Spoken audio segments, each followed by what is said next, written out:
Fala pessoal, muito boa noite a todos. Aqui quem fala é o Whindersson Suzano, sou analista de investimentos aqui na Valorama e vamos dar início ao nosso 10 minutos de economia aqui no canal da Valorama. Roda a vinheta.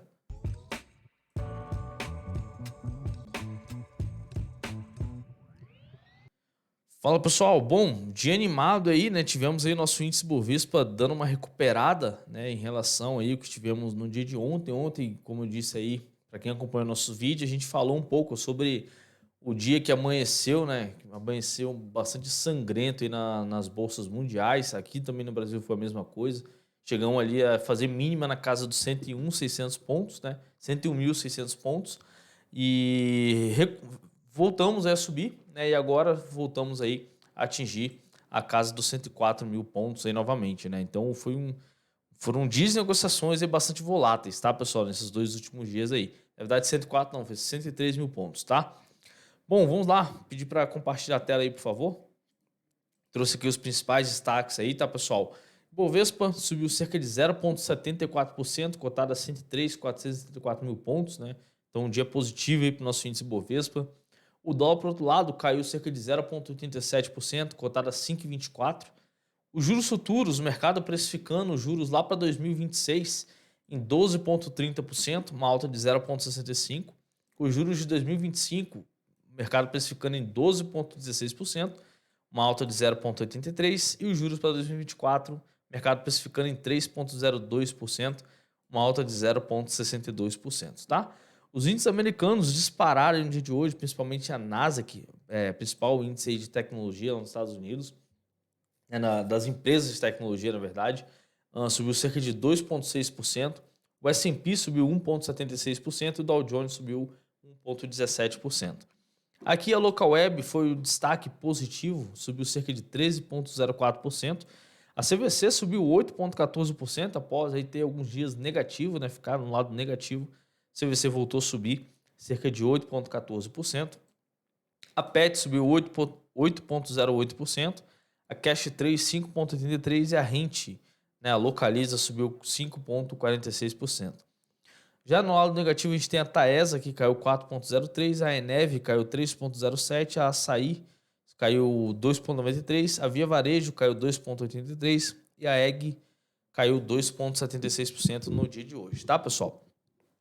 O volume em relação à sua média de 20 períodos, a gente tem a Taesa, que negociou 2,83 vezes a sua média, né? Então o ativo caiu 4,03, negociou com volume acima da média, né? Vamos ligar o alerta aí, que pode ser que venha cair um pouco mais nos próximos dias.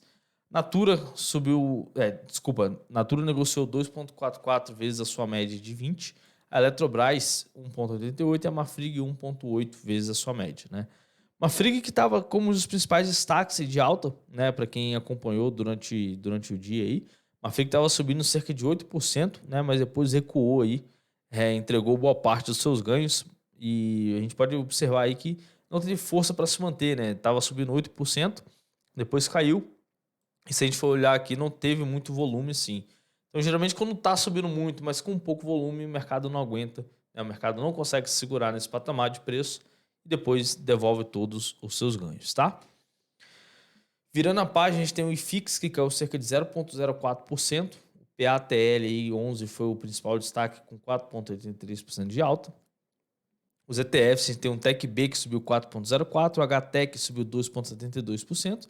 As BDRs, a gente tem H2, o B34, que subiu 54,32%. E a K2CG34 subiu 16,9%. Tudo certo aí na filmagem? Show de bola. Nas commodities, tem um petróleo Brent que subiu 0,39%, a soja subiu 0,15% e o milho aí fechou em queda na casa do 0,54% de queda, tá? Esses foram os principais destaques que tivemos aí no dia de hoje, né? Deixa eu só fechar aqui rapidinho. Né, hoje a gente teve aí alguns dados relevantes para o nosso mercado. Tivemos aí os pedidos de contínuos por seguro-desemprego lá nos Estados Unidos, né? Foi uma notícia que saiu às 9h30 da manhã. Na verdade, às 9h30 tivemos alguns dados aí bastante relevantes. O Jader, ele apresentou para vocês, trouxe aqui as informações mais detalhadas, né? Mas tivemos aí alguns dados na parte da manhã, lá nos Estados Unidos, né? Os dados que trouxeram volatilidade. Tivemos aí também a taxa de juros lá na zona do euro, peço perdão, na zona do euro, tá? Saiu aí mais cedo com 3,50 de acordo com as expectativas, né? Essa foi a notícia mais relevante que tivemos aí no dia de hoje, né? Se a gente for olhar aqui no final da tarde, não tivemos praticamente nenhuma, né? Então esses foram os principais dados econômicos aí que tivemos para o dia de hoje. Deixa eu só alterar aqui, o Profit parece que tinha esquecido de abrir, né? Mas enquanto o Profit abre aqui, vamos lá falar um pouco aí sobre os dados do investidor estrangeiro, né? O capital estrangeiro, só um momentinho que parece que está desatualizado. Esse aqui foram os dados de ontem, né? Pelo visto. Deixa eu ver. Eu baixei os dados, mas pelo visto foi o de ontem. Deixa eu ver aqui. 16. Consegui. Aí, show de bola. Bom, então temos aqui os principais dados aí dos investidores, fluxo de capital estrangeiro para o último dia que saiu, né? Que foi exatamente no dia 14, né, uma alta de 159 milhões aí de fluxo estrangeiro entrando aqui no Brasil, né? Lembrando que o dia anterior foi 191 milhões e no dia de 14, que foi 2 dias úteis para trás, foi exatamente cotado a 159 milhões aí de fluxo de capital estrangeiro. Se a gente for olhar o saldo do mês, né, pessoa física positiva em 802 milhões, institucional vendido em 1,014 bilhões de reais, investidor estrangeiro negativo em 810 milhões, instituição financeira 636 milhões e outros na casa dos 386 milhões de reais aí positivo. Então a gente tem um mês aí, por exemplo, o mês de março, né, podemos observar aí que a pessoa física, instituição financeira e outros seguem no lado positivo, enquanto os institucionais e o estrangeiro seguem negativo para o mês de março, né? A gente vê aí que a gente costuma falar que geralmente esses dois aqui são os grandes players que a gente tem no mercado, né? Que são exatamente os institucionais e o investidor estrangeiro, né? Quando eles estão geralmente no mesmo lado ali, no mesma ponta, né? Geralmente a gente pode observar que o mercado realmente ele acompanha para qual lado esses dois grandes players estão negociando, né? A gente for observar aqui, por exemplo, o Ibovespa no gráfico mensal, né, tá com 1,43% de queda, né? Provavelmente esse aí foi até do dia 14, então se a gente for olhar aí lá do dia 14, sem contar essa queda aí, foi exatamente aqui, né? Ibovespa, se comparado aqui, ele já estava caindo em torno de, deixa eu ver aqui, que foi dia 28, que foi a abertura, né? Então, lá do dia 14, o Bovespa está caindo cerca de 1,94. No dia seguinte, ele chegou a fazer mínima aí até os 4% de queda, mas agora voltou aí, está na casa dos 1,43 ali, que foi exatamente o que a gente viu, né? Alterando aqui para o gráfico do índice Bovespa do semanal, a gente pode observar aí um padrão de reversão bastante relevante, né? Tocou aqui na região dos 101 mil pontos, recuou novamente, né? Então, ele caiu, a força compradora agiu muito forte aqui nesse ponto dos 101 mil pontos, né, que já subiu praticamente 2,59% desde a sua mínima, né? Então, se fechar a semana no dia de amanhã aí no lado positivo, vai ser um excelente ponto de compra aí para o índice Bovespa através da análise gráfica, né? A gente vê aí, por exemplo, um padrão de candle de reversão em uma região de suporte.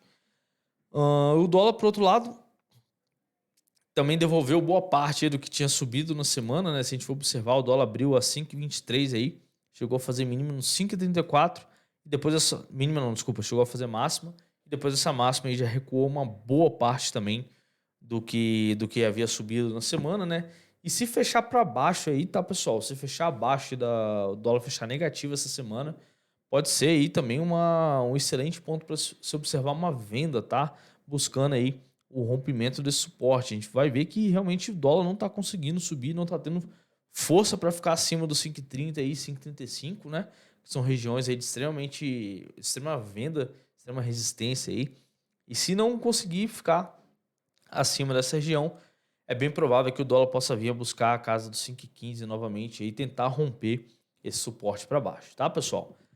Bom, esses foram os principais dados aí que eu queria trazer para vocês, tá? Aqui no nosso QR Code aqui tá lá a inscrição para você participar da nossa jornada do investidor. Então lá vai ter lá sobre o histórico das nossas carteiras ali, os nossos resultados, né? Então entra lá, escaneia aí e conheça aí os nossos produtos aqui da Valorama, tá bom?